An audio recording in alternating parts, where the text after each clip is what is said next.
நம்ம கூடவே இருக்காங்க அப்படின்னு நம்பி லவ் ப்ரப்போஸ் பண்ணுறாங்கன்னு வச்சுக்கோங்க. ஆனால் கடைசியில் ஒரே வாரத்தில் நிறைய நம்ம பார்த்துருப்போம்.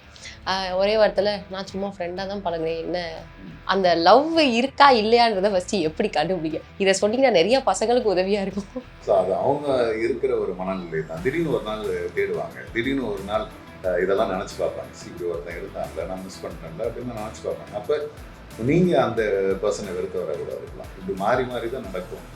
அப்போ இந்த ஓவர் கேரிங் வந்து வெறுப்பை கொண்டு வரும்னு சொல்ல வரீங்களா? ஒருத்தர் கேர் பண்ணுறோம் அப்படின்னா அது எல்லார் மேலேயும் வரப்போகுது, ஒருத்தர் மேலே தானே வரும். பழகினவங்களாம் பேசுகிறத விட யாருன்னே தெரியாதவங்களும் பேசிட்டு இருக்காங்க. ஸோ உங்களை பற்றி இப்படி கேள்விப்பட்டேன், அப்படி கேள்விப்பட்டேன், இப்படி சொன்னாங்க, அப்படி சொன்னாங்க, எப்படி நம்புறது அப்படின்ற மாதிரி ட்ரஸ்ட் இஷ்யூஸ் ஜாஸ்தியாகி போய் யாருக்குமே உண்மையாக இல்லாதவர்கள் ஒரு வாழ்க்கை ஆயிடுச்சு. ஃபெயிலியர் ஆச்சு, நம்ம தன்னைத்தானே வந்துட்டு அப்படியே எல்லாம் காயப்படுத்திக்கிட்டு, அது எப்படி சார் பார்க்குறீங்க? அது வர்த்துன்னு நினைக்கிறீங்களா? உண்மையிலேயே அந்த சமயத்தில் நம்மளுக்கு தோணாது. It's kind of dopamine. அது நம்மளுக்கு மண்டையில் ஏறி இருக்கும், அவ்வளோ தூரம் பிடிக்கும். உங்களுக்கு லவ்னு மட்டும் கிடையாது, இன் ஜென்ரல் லைஃப் உங்களை யாராவது ஒருத்தர் இம்பார்ட்டன்ஸ் கொடுக்கலன்னா உங்களுக்கு வருத்தப்படுவீங்க, யாராவது உங்களை வேல்யூ பண்ணலைன்னா வருத்தப்படுவீங்க, உங்களுக்கு கிடைக்க வேண்டிய அங்கீகாரம் கிடைக்கலன்னா நீங்கள் வருத்தப்படுவீங்க. ஓகே, சம்டைம்ஸ் அந்த வருத்தம் அதிகப்படியாக போகும்போது அது கோபமாக பிரதிபலிக்கும். ஆச்சி மசாலா எந்த சமையலும் ருசி தேடும் ரகசியம் 20 ரூபாய். பிஎஃப் அமௌண்ட் எப்படி எடுக்கணும்னு தெரியலையா? Ravi PF consulting service contact பண்ணுங்க. 10 நாள்ல உங்க பேங்க் அக்கவுண்ட்டுக்கு உங்க பிஎஃப் பணம் வந்து சேரும். டாக்டர் எம்ஜிஆர் பல்கலைக்கழகம் இப்பொழுது நம்ம ஆர்னியில் உங்கள் கனவுகளுக்கு வெற்றியின் பாதையை அமைக்கும் உயர்தர கல்வி மையம். அனைவருக்குமான தரமான கல்வி இனி நாம் சொந்த ஊரிலேயே படிக்கலாம். டாக்டர் எம்ஜிஆர் யூனிவர்சிட்டி, ஆரணி வளாகம். மாணவர் சேர்க்கை நடைபெறுகிறது. இன்றே சேருங்கள், வெற்றிகரமான நாளை எதிர்காலத்தை உருவாக்குங்கள். இந்த லவ் ஃபெயிலியர் ஆச்சு, நம்ம தன்னைத்தானே வந்துட்டு அப்படியே எல்லாம் காயப்படுத்திக்கிட்டு, அது எப்படி சார் பார்க்குறீங்க? அது வர்த்துன்னு நினைக்கிறீங்களா? இல்லைங்க, அந்த டைமில் நம்மளுக்கு தோணாது. It's not about proving my love. என்னோட லவ்வை நான் ப்ரூவ் பண்ணி காட்டுறேன், நான் எவ்வளோ தூரம் உன்னை நேசிக்கிறேன் பார்த்தியா அப்படின்னு காட்டுறதுக்கான ஒரு ஜிமிக்ஸாக இருக்கலாம். ஆனால் உண்மையிலேயே அந்த சமயத்தில் நம்மளுக்கு தோணாது. It's kind of dopamine. அது நம்மளுக்கு மண்டையில் ஏறி இருக்கும், அவ்வளோ தூரம் பிடிக்கும். உங்களுக்கு லவ்னு மட்டும் கிடையாது, இன் ஜென்ரல் லைஃப் உங்களை யாராவது ஒருத்தர் இம்பார்ட்டன்ஸ் கொடுக்கலன்னா உங்களுக்கு வருத்தப்படுவீங்க, யாராவது உங்களை வேல்யூ பண்ணலைன்னா வருத்தப்படுவீங்க, உங்களுக்கு கிடைக்க வேண்டிய அங்கீகாரம் கிடைக்கலன்னா நீங்கள் வருத்தப்படுவீங்க. ஓகே, சம்டைம்ஸ் அந்த வருத்தம் அதிகப்படியாக போகும்போது அது கோபமாக பிரதிபலிக்கும் இல்லையா? சரி, எவ்வளோ நாள் தான் நீங்கள் வருத்தப்பட்டுக்கிட்டே இருப்பேன். ஒரு நாள் அரகண்டாக மாறி இருக்கும், ஒரு நாள் ஆக்ரோஷமாக அதுக்கான பதிலை தெரிஞ்சிருக்கும். இந்த ஈவன் கருப்பு படத்தில் அழகாக காமிச்சிருப்பாங்க. அந்த பொண்ணு எல்லாத்துக்கும் வழி விடுவா, உட்காரதுக்கு சீட்டு கொடுப்பா. ஒரு கட்டத்துக்கு மேலே போடியா அப்படின்ற லெவலுக்கு ஒரு பார்வை பதினொன்று உட்கார வைக்கிறதுக்கு இடம் கொடுக்க மாட்டேன்னு காட்டுவா. சரி, இதுதான் விரக்தியின் வெளிப்பாடு. நான் ஒரு கட்டத்துக்கு மேலே நான் மாறிடுவேன். எனக்கு இவ்வளோ பிடிக்கும், இவ்வளோ செஞ்சுருக்கேன், இவ்வளோ தூரம் உன்னை தேடினேன், உனக்காகவே நான் இருந்தேன், ஆனால் நீ என்னை மதிக்கலை அப்படின்னும் போது நம்ம என்ன பண்ணுறோம், என்ன செயல்கள் செய்கிறோன்றதே நம்மளுக்கு தெரியாமல் போயிடும். சம்டைம்ஸ் ரோட்டில் அழுவுறோமா, இல்லை எங்கே எந்த இடத்துல நிற்கிறோம், ஏன் கத்துறோம். ஈவன் சம்டைம்ஸ் ஃபோன் பேசும்போது கூட கையெல்லாம் ஆட்டி பேசுகிறவங்களாம் இருக்காங்க. யாருன்னா எதிர்க்க இருந்தால் தானே கையாட்டி பேசணும். ஃபோனில் பேசுகிறது கையாட்டுறது அவங்களுக்கு தெரியுமா? தெரியாது. ஆனால் இருந்தாலும் நீங்கள் கையாட்டி பேசுகிறீங்க அப்படின்னா யூஆர் டு த கோர், நீங்கள் உள்ளே இருக்கிறீங்க, உள்ளே நீங்கள் அவ்வளோ தூரம் இன்வால்வ் ஆகிருக்கிறீங்க, நீங்கள் வேற ஒரு உலகத்தில் அங்கே இருக்கிறீங்க. அதை நம்மளால் புரிஞ்சுக்கணும். ஒருத்தர் ஃபோன் பேசும்போது கையை ஆட்டி ஆட்டி ஆட்டிலாம் பேசுகிறாங்கன்னா அவங்க they are in to depress state தான்.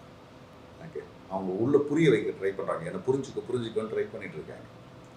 நான் தான் சொல்கிறேன், உனக்கு கேட்குத அப்படின்னு. சில பேர் ரூட்டு சொல்கிறது கூட, நீ நேராக போ, லெஃப்ட்டு திரும்ப, ரைட்டு திரும்புன்னு கையை எங்கே ஆடிட்டு இருப்பான். ஏன்னா ஒருத்தனுக்கு புரிய வைக்க ட்ரை பண்ணுறான். அதனால தான் அவன் ஃபோன் பேசும்போது கையாட்டுறான். That's not a habit. அது எப்போவுமே அவன் பண்ண மாட்டான். எப்போல்லாம் அவன் புரிய வைக்கிறதுக்கு ட்ரை பண்ணுறானோ அப்போ தான் அவன் ஃபோன் பேசும்போது கூட கையாட்டி பேசுவான். இப்போ நமக்காக இவ்வளோ தூரம் இவ்வளோ செய்கிறாங்க, நம்ம கூடவே இருக்காங்க அப்படின்னு நம்பி லவ் ப்ரப்போஸ் பண்ணுறாங்கன்னு வச்சுக்கோங்க. ஆனால் கடைசியில் ஒரே வாரத்தில் நிறைய நம்ம பார்த்துருப்போம். ஒரே வாரத்தில் நான் சும்மா ஃப்ரெண்டாக தான் பழகுறேன், என்ன அந்த லவ் இருக்கா இல்லையான்றதை ஃபஸ்ட்டு எப்படி கண்டுபிடிக்க, இதை சொன்னீங்கன்னா நிறைய பசங்களுக்கு உதவியாக இருக்கும். இல்லைங்க, இது ஒரு பிரேக்கிங் பாயிண்ட்டாக எப்போ வருதுன்னே தெரிய மாட்டேது. உங்களுக்கு கொஞ்ச நாள் பிடிக்குது, திடீர்னு அதை பிடிக்காத அப்படி ஆயிடுது. ஓகே, ஆனால் அதுக்கான காரணம் நீங்கள் கிடையாது. அவங்களோட மூட் ஸ்விங்ஸ், அவங்களோட மனநிலை, அதுக்கு நீங்கள் எந்த விதத்துலையும் பலி கிடையாது. அப்படியா? ஸோ அது அவங்க இருக்கிற ஒரு மனநிலை தான். திடீர்னு ஒரு நாள் தேடுவாங்க, திடீர்னு ஒரு நாள் இதெல்லாம் நினச்சி பார்ப்பாங்க. இப்படி ஒருத்தன் இருந்தான்ல, நான் மிஸ் பண்ணிட்டேன்ல அப்படின்னு நினச்சி பார்ப்பாங்க. அப்போ நீங்கள் அந்த பர்சனை வெறுத்து வரக்கூடாது இருக்கலாம். இப்படி மாறி மாறி தான் நடக்கும். இது வந்து it's not a continuous process. இது வந்து உங்களுக்கு தொடர்ந்து உங்களுக்கு இப்படி தான் பண்ண போகிறாங்க அப்படின்னு அது அவங்களுக்கு ஒரு இயல்பாகவே ஒரு பயம் கொடுக்கும். ஓகே, நான்லாம் ஒரு பெண்ணை சந்திக்கும் போது அவள் அதிகப்படியான லவ்வே எனக்கு பயமாக இருக்குது, ரொம்ப கேர் பண்ண பயமாக இருக்குது அப்படின்னு. நீங்கள் ஒரு படம் பார்க்கும்போது கூட திடீர்னு ஒரு கேரக்டர் ரொம்ப நல்லவராக ரொம்ப இதுவாக காட்டினா கண்டிப்பாக பிளாக் அண்ட் ஒயிட்ல செத்த பிறகு காட்ட போகிறாங்கன்ற மாதிரி கற்பனையில் வந்துடும். இந்த ஃப்ரெண்டு கேரக்டர் செத்துருவார் போகிறேன் அப்படின்னு. அதுக்கப்புறம் இவர் பண்ணதெல்லாம் காட்டுவாங்க வேறு பிளாக் அண்ட் ஒயிட்டில். ஸோ அந்த மாதிரி தான் நம்மளுக்கு ஒரு பயத்தை கொடுக்குது. ரொம்ப ஒருத்தர் நம்ம மேலே பாசம் வச்சாலோ, ரொம்ப நம்ம சிரிச்சிட்டாலோ, இல்லை இவங்க என்னை ஏன் இவ்வளோ கேர் பண்ணுறாங்க அப்படின்னாலோ அவங்க மேலே நம்மளுக்கு வெறுப்பு வரும், இல்லை ஒரு பயம் வந்துடும். ஏன்னா ஏற்றுக்க முடியல. அதனால் அவங்க கொஞ்சம் வித்தியாசமாக ரியாக்ட் பண்ணுவாங்க. சொல்லாமல் பிரிகிறது, இல்லை ரிப்ளையே பண்ணாமல் இருக்கிறது. ஸோ இதெல்லாம் so that's because of the past ட்ராமான்னு சொல்லுவாங்க. முந்தின லைஃப்பில் ஏதோ ஒரு விஷயம் நடந்திருக்கும், அதை இங்கே கம்பேர் பண்ணி போயிட்டு மொத்தமாக நல்லதை கூட கெட்டதாக நினச்சி விட்டுருவாங்க. அப்போ இந்த ஓவர் கேரிங் வந்து வெறுப்பை கொண்டு வரும்னு சொல்ல வரீங்களா? இல்லை, ஆக்சுவலாக ஓவர் கேரிங்ன்றது நம்ம எல்லார் மேலேயும் இருக்க மாட்டோங்க. ஒருத்தர் மேலே தான் நம்ம இருப்போம். ஒருத்தர் கேர் பண்ணுறோம் அப்படின்னா அது எல்லார் மேலேயும் வரப்போகுது, ஒருத்தர் மேலே தானே வரும். ஓகே, ஸோ அந்த ஒருத்தர் ஆக்சுவலாக புரிஞ்சிக்க மாட்டாங்க. இதுதான் ஓவர் கேரிங் பண்ணுறதே தப்புன்னு நான் சொல்ல வரல. நீங்கள் ஓவராக கேர் பண்ணாத அப்படின்னா ஓவர் கேர் பண்ண உனக்கு அது அந்த ஒருத்தருக்காக நீ தப்பு கிடையாது. எல்லார் மேலேயும் உங்களால் ஓவர் கேர் பண்ணவே முடியாது. ஒருத்தர் மேலே தான் அந்த ரொம்ப பொசிசிவ்னஸ் வரும், ஒருத்தர் மேலே தான் அந்த எல்லா விதமான அக்கறைகளுமே நம்மளுக்கு வரும். ஓகே, அப்போ தான் அது லவ்னே தெரியும். ஓகே சார், இப்போ இந்த பிரிவுகள் அப்படின்னு பார்த்தோன்னா ஃபஸ்ட்டு உள்ள லவ்ஸ் எல்லாம் வந்து பேரண்ட்ஸே பிடிச்சிருவாங்க. நான் சொல்கிறது இந்த 60s 70s அந்த மாதிரி. அதுக்கடுத்து கொஞ்ச நாள் பார்த்தீங்கன்னா அந்த நேரில் போய் தெரியாமல் மீட் பண்ணுறது. ஏன்னா அப்போல்லாம் வந்து சும்மா லைட்டாக ஸ்கூலுக்காவது போகிறதுக்கான ஒரு வாய்ப்புகள் இருந்துச்சு. அதுக்கப்புறம் பார்த்தீங்கன்னா ஜென்ரேஷன் சொல்கிறேன், அப்புறம் ₹1 காயின்ல போது டக்கு டக்குன்னு பேசி முடி அப்படி சொல்லிட்டு அந்த ₹1 தான் இருக்குது அப்படி சொல்லிட்டு. அதுக்கடுத்து வந்துட்டு லைட்டாக ஃபோனு, அந்த பட்டன் ஃபோனு. இது வரைக்குமான லவ் ஓகேவா இருந்துச்சு. இதெல்லாம் நான் கமெண்ட்ஸில் உள்ளது சொல்கிறேன். இது வரைக்குமான லவ் ஓகேவா இருந்துச்சு. எப்போ தினம் ஃபோன் வந்துச்சோ லவ் அப்படின்றது சுத்தமாக கிடையாது அப்படின்னு சொல்லிட்டு உங்கள் வீடியோ கீழே ஒரு சிலர் கமெண்ட் பண்ணியிருந்தாங்க. ஸோ அதை பார்த்து தான் கேட்குறேன், இதுக்கு என்ன பதில்? இல்லை, அது உண்மைதாங்க. எதுவுமே அளவுக்கு அதிகமாக நம்மளுக்கு கிடைக்கும் போது நம்மளுக்கு தவறான விஷயங்கள்லாம் நிறைய சேர்ந்தே வருது. சரி, உங்களுக்கு ஈஸி ஆக்சசபிள், ஈஸி அவைலபிலிட்டி அப்படின்னும் போது அது ரொம்ப தப்பாக போகுது. இப்போ முன்னாடிலாம் வந்து அம்பத்தூரில் ஒரு பொண்ணு இருந்தாள், அவளை கொண்டு போய் ட்ராப் பண்ணுவேன். ஓகே சார், எத்தனை லவ் சார் உங்களுக்கு இருக்குங்க? இது லவ் இருக்குங்க. அவளை கொண்டு போய் ட்ராப் பண்ணுவேன். அந்த டைமில் ஃபோன்லாம் கிடையாது. திருப்பி அவளை போய் நான் பிக் பண்ணோன்னா அந்த டைமிங் தான் எங்களுக்கு 8:15 காலையில் வந்துரு அப்படின்னா நான் 8:15 போகணும். ஓகே, நான் 8:30 மணிக்கு போயிட முடியாது, 8:45 போயிட முடியாது. பிகாஸ் அவங்க 8:15 அந்த இடத்துல நடந்து வந்து நிற்பாங்க பஸ் ஸ்டாண்டில். நான் பிக்கப் பண்ணணும். ஓகே, திருப்பி ட்ராப் பண்ணணும். மதியானம் 2 மணி 2:30 மணிக்கு மறுபடியும் காலேஜ் முடிஞ்சிச்சுன்னா அங்கே போய் கரெக்டாக டைமுக்கு பிக் பண்ணணும். இதெல்லாம் அன்றைக்கி டைமில் ஃபோனே கிடையாது. லேண்ட்லைன் அப்படின்னாலும் லேண்ட்லைன் அவங்க வீட்டு லேண்ட்லைனுக்கு நம்ம பண்ண முடியாது. ஓகே, இது ஏதோ ஒரு அண்ணாச்சி கடையில் சொல்லி வைக்கணும், ஆனால் இந்த டைமில் நான் இங்கே வருவேன், இந்த டைமில் இந்த நம்பருக்கு கால் வரும் அப்படின்னா எதனா ஒன்று இருக்கும் அப்போ.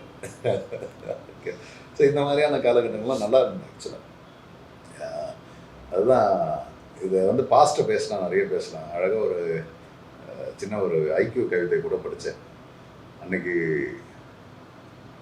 10 பேர் இருந்தால் ஒரு பால் வாங்குறதுக்கு காசு இல்லை, இன்றைக்கி 10 பால் வாங்குறதுக்கு காசு இருக்கு, ஆனால் அந்த 10 பேர் தான் இல்லை.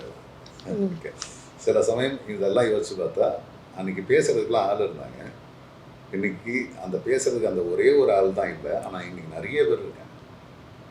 ஆப்ஷன் ஜாஸ்தி ஆகிடுச்சு, ஏகப்பட்ட பேர் இருக்காங்க. அதனால் அந்த ஒருத்தர் நம்ம கண்ணுக்கு தெரியாமலே போயிடுறாங்க. அந்த ஒருத்தர் எவ்வளோ நேசிச்சாங்கன்னே மறந்துடுறோம். அந்த ஒருத்தருக்கு நம்மக்கிட்ட இவ்வளோ தூரம் அன்பாக இருந்தாங்கன்றது புரிஞ்சிக்கிறது கிடையாது. ஏன்னா இவ்வளோ பேரை இவங்களுக்கு சுற்றி இருக்காங்கல்ல. ஒரு இன்ஸ்டாகிராமாக இருக்கலாம், இல்லை எந்த சோஷியல் மீடியாவாக இருந்தாலும் இன்பாக்ஸில் பேசுறது, இல்லை ஒரு ஆஃபீஸ் போகிற இடத்துல, இல்லை எந்தனா ஒரு இடத்துல நம்மளுக்கு அவ்வளோ தூரம் க்ரௌடடாக இருக்கும்போது நம்ம அந்த வெறுமையை உணர மாட்டோம். வி ஹேவ் அன் ஆப்ஷன் அப்படின்ற மாதிரி ஆயிடுச்சு. நம்மளை யாரும் ஒருத்தர் பிடிக்கல அப்படின்னு போயிட்டோன்னா நிறைய பேர் பிடிக்குதுன்னு சொல்லிட்டு இன்பாக்ஸ் வராங்களா, அதை பார்க்கும்போது பாரு அவன் ஒருத்தி தான் எனக்கு பிடிக்கலன்னு போனான், இவங்களுக்குலாம் பிடிக்குது பாரு அப்படின்ற அந்த ஒரு மனநிலைக்கு போயிடுறாங்க. இன்றைக்கி சைமல்டேனியஸாக 2 பேர் 3 பேர்லாம் லவ் பண்ணுற ஆட்கள்லாம் ஆகிட்டாங்க. ட்ரஸ்ட் இஷ்யூஸ் ஜாஸ்தி ஆகிடுச்சு. ஓகே, எப்படி நான் நம்புறது? உன்னை பற்றி நான் கேள்விப்பட்டேன், தெரியாதவங்களாம் நம்மளை பற்றி அசிங்கமாக சொல்லியிருப்பான், தெரியாதவங்களாம் தப்பாக பேசிகிட்டு இருப்பான், பழகினவங்களாம் பேசுகிறத விட யாருன்னே தெரியாதவங்களாம் பேசிகிட்டு இருப்பாங்க. ஸோ உங்களை பற்றி இப்படி கேள்விப்பட்டேன், அப்படி கேள்விப்பட்டேன், இப்படி சொன்னாங்க, அப்படி சொன்னாங்க, எப்படி நம்புறது அப்படின்ற மாதிரி ட்ரஸ்ட் இஷ்யூஸ் ஜாஸ்தியாகி போய் யாருக்குமே உண்மையாக இல்லாதபடியான ஒரு வாழ்க்கை ஆயிடுச்சு. ஆச்சி மசாலா. எந்த சமையலும் ருசி தேடும் ரகசியம் 20 ரூபாய். பிஎஃப் அமௌண்ட் எப்படி எடுக்கணும்னு தெரியலையா? Ravi PF consulting service contact பண்ணுங்க. 10 நாள்ல உங்க பேங்க் அக்கவுண்ட்டுக்கு உங்க பிஎஃப் பணம் வந்து சேரும். டாக்டர் எம்ஜிஆர் பல்கலைக்கழகம் இப்பொழுது நம்ம ஆர்னியில். உங்கள் கனவுகளுக்கு வெற்றியின் பாதையை அமைக்கும் உயர்தர கல்வி மையம். அனைவருக்குமான தரமான கல்வி. இனி நாம் சொந்த ஊரிலேயே படிக்கலாம். டாக்டர் எம்ஜிஆர் யூனிவர்சிட்டி, ஆரணி வளாகம். மாணவர் சேர்க்கை நடைபெறுகிறது. இன்றே சேருங்கள். வெற்றிகரமான நாளைய எதிர்காலத்தை உருவாக்குங்கள்.